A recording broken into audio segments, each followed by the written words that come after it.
Fala, pessoas bonitas do meu segundo ano. Dando continuidade, né, às aulas EAD de Química. O próximo tópico, o último tópico, né, que a gente viu foi o balanceamento de equações. Então, seguindo o fluxo, o próximo tópico que a gente vai ver é falando sobre estequiometria das reações. Então, o que é a estequiometria das reações químicas? Estequiometria é o cálculo que permite relacionar quantidades de reagentes e produtos que participam de uma equação química com auxílio de equações químicas correspondentes. Então, vamos lá. Aqui a gente tem um exemplo de uma equação da fotossíntese. Então, aqui, ó, eu tenho 6 mols de gás carbônico com 6 mols de água. Eles reagem entre si, formando 1 mol de glicose e 6 mols de oxigênio. Então, cada componente produz tem um determinado rendimento de reação.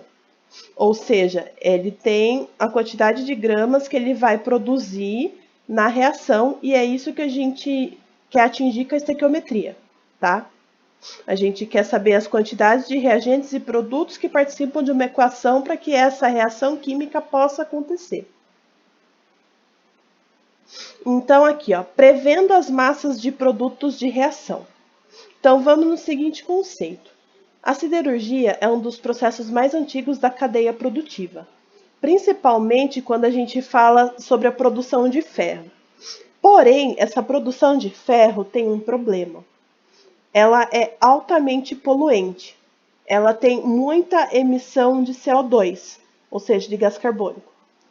Então, o que acontece? Vamos observar a seguinte equação de produção do ferro. Aqui a gente vai ter o óxido de ferro, junto com o carbono e oxigênio. Aí ele acaba passando para ferro mais CO2. Notem que a quantidade de CO2 no final da reação é muito grande. Então, por isso, ele é altamente poluente. Então, segundo a equação, quais massas de ferro metálico e de gás carbônico a gente se espera obter? Então, o que acontece? A mesma equação anterior que eu mostrei para vocês. Então, conforme essa equação química, qual que é a quantidade de gás carbônico e qual que é a quantidade de ferro que eu espero no final dessa reação? Qual que é o primeiro passo? Primeiramente, a gente vai destacar as quantidades das substâncias envolvidas na questão. No caso, vai ser o ferro e o gás carbônico. Então, aqui, ó, a gente tem o ferro aqui, que no caso é o ferro metálico. A gente tem o índice 2. Então, quer dizer que a gente tem 2 mols de óxido metálico na reação. Aqui, a gente tem o ferro no estado líquido. Então, aqui, ó, o índice 4. Então, quer dizer que a gente vai ter 4 mols de ferro líquido na nossa reação. E, por último, a gente vai ter 6 mols aqui de gás carbônico. Né? O índice está 6, então quer dizer que a gente tem 6 mols de gás carbônico. Qual que é o segundo passo? Depois que a gente achou os mols, a gente tem que passar para gramas. Aí a gente tem que voltar um pouquinho no primeiro ano e rever o conceito de massa molar. O que é massa molar? Todo elemento tem um número atômico e tem a sua massa molar. Eles são valores tabelados que a gente consulta na tabela periódica.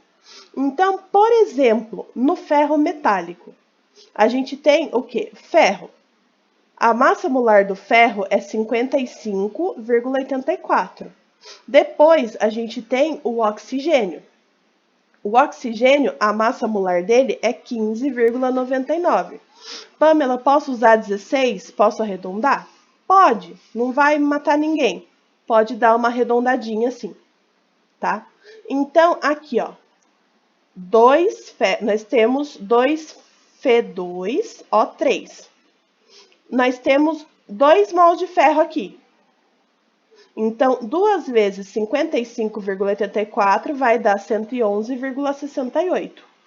O3 quer dizer que nós temos 3 oxigênios. Então, a gente vai fazer 3 vezes 15,99, que vai dar 47,97.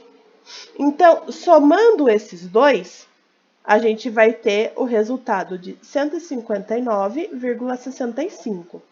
Porém, nós temos 2 mols. Então, quer dizer que esse valor aqui, ele tem que ser multiplicado por 2.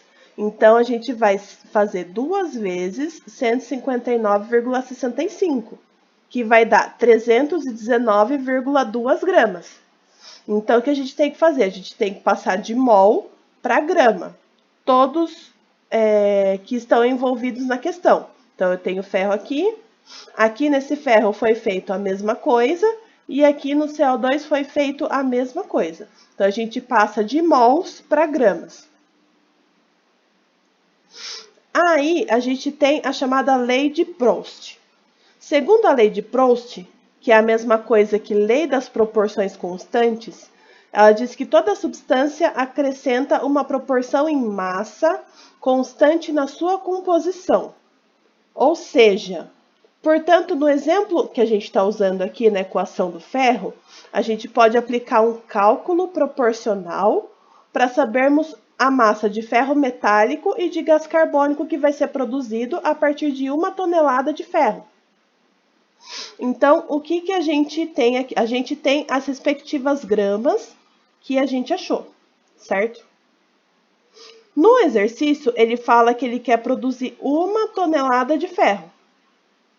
Então, a partir de 1 tonelada de ferro, quanto de gás carbônico e quanto de ferro eu vou produzir? Então, eu vou ter aqui, ó, 1 tonelada vai ser o meu ferro dividido pelo meu ferro metálico. Então, vai ser aproximadamente 0,7 toneladas. Aqui, a mesma coisa do gás carbônico. Aqui, eu pego o valor do gás carbônico e divido pelo meu ferro metálico. Aí, quer dizer que a emissão de gás carbônico vai ser de 0,8, ou seja, eu quero produzir ferro, só que mesmo assim, eu acabo produzindo mais gás carbônico do que ferro. Ou seja, a contaminação é muito alta. Aí, a gente tem o conceito de rendimento de uma equação química. O que é o rendimento de uma equação química? O rendimento relativo de uma equação é a razão entre o produto que foi realmente obtido com a quantidade que teoricamente será obtida. Aqui tem um quesito importante. Nenhuma reação química rende 100%. Por que ela não rende 100%? Porque ela vai ter vários tipos de interferentes, seja um analista que está fazendo o experimento, seja impureza, seja contaminante. A reação ela pode até render por 99%, mas você nunca vai achar uma reação química que vai render 100%. Então, vamos utilizar o exemplo anterior. Então, vamos supor que a impureza no minério extraído seja de 10%. Então, se a impureza é de 10%, então vamos supor que o rendimento vai ser no máximo 90%. Mas será que ele vai render 90% mesmo? Então, estequiometricamente falando, conforme o exercício anterior, 1 tonelada de minério, ela vai render 100% de ferro metálico e 0,7 e 100% também de ferro. Só que 100% de ferro metálico é 1 tonelada. 100% de ferro é 0,7 toneladas. Isso é teoricamente falando. Então, o que é o nosso rendimento real? O nosso rendimento real é 1 tonelada de minério, ou seja, 90% de 1 tonelada vai ser quanto? Vai ser 0,9 toneladas.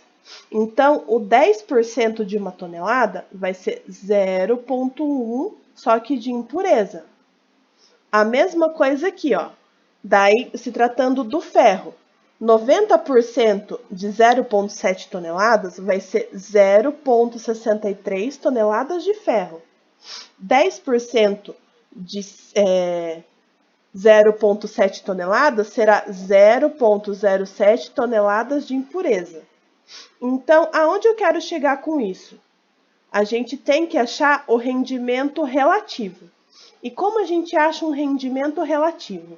A gente divide o rendimento real pelo rendimento teórico. Então, o meu rendimento relativo vai ser o quê?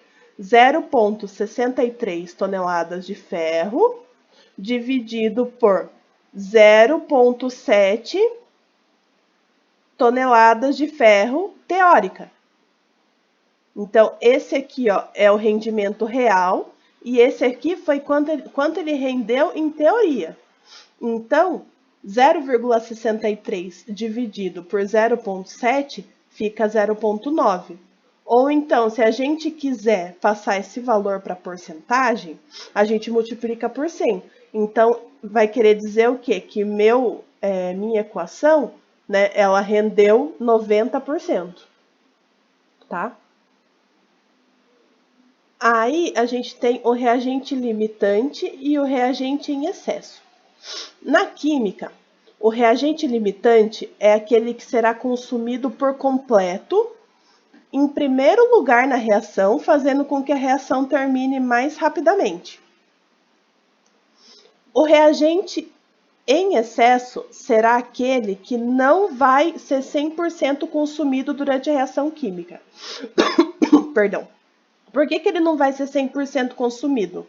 Porque o limitante vai fazer com que a minha reação termine antes. Então, a reação terminando antes, o excesso ele não vai render 100%, por isso o próprio nome já diz, reagente em excesso.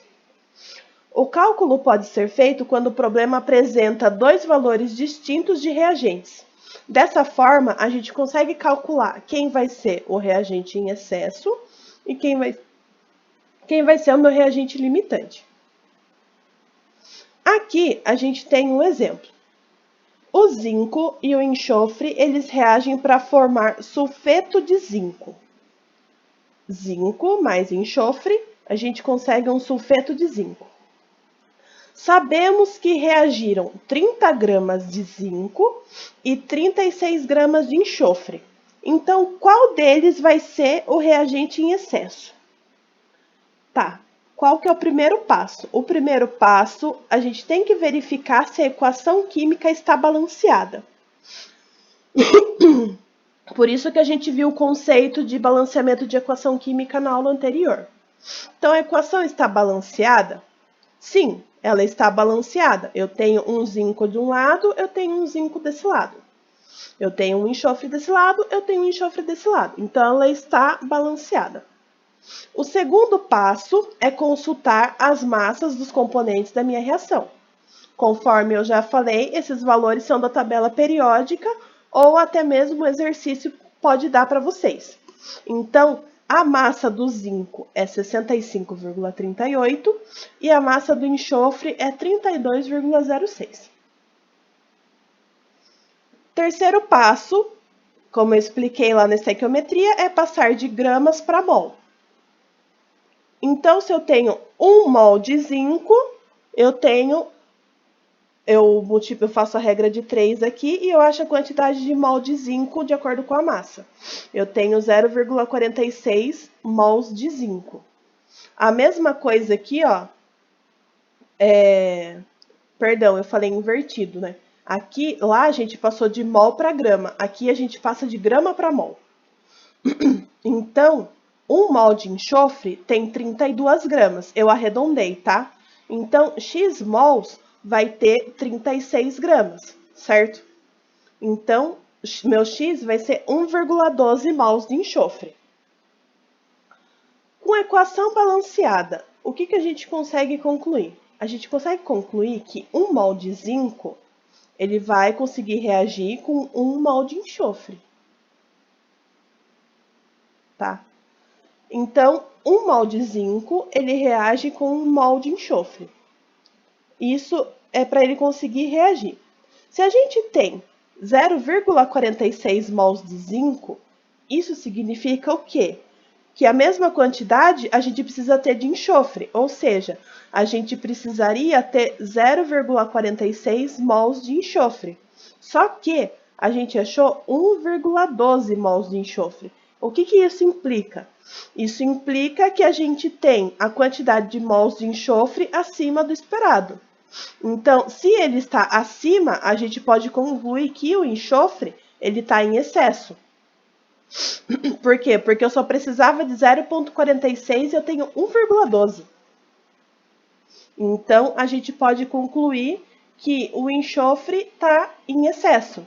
Então, consequentemente, se o enxofre está em excesso, quer dizer que o zinco ele vai ser o meu reagente limitante. Certo? Então, a nossa aula de hoje é isso. Se vocês ficarem com dúvidas, eu sei que esse é um assunto um pouco mais complexo, um pouco mais pesado. Vocês podem estar me procurando e eu vou passar os exercícios para vocês via apostila, ok? Via portal.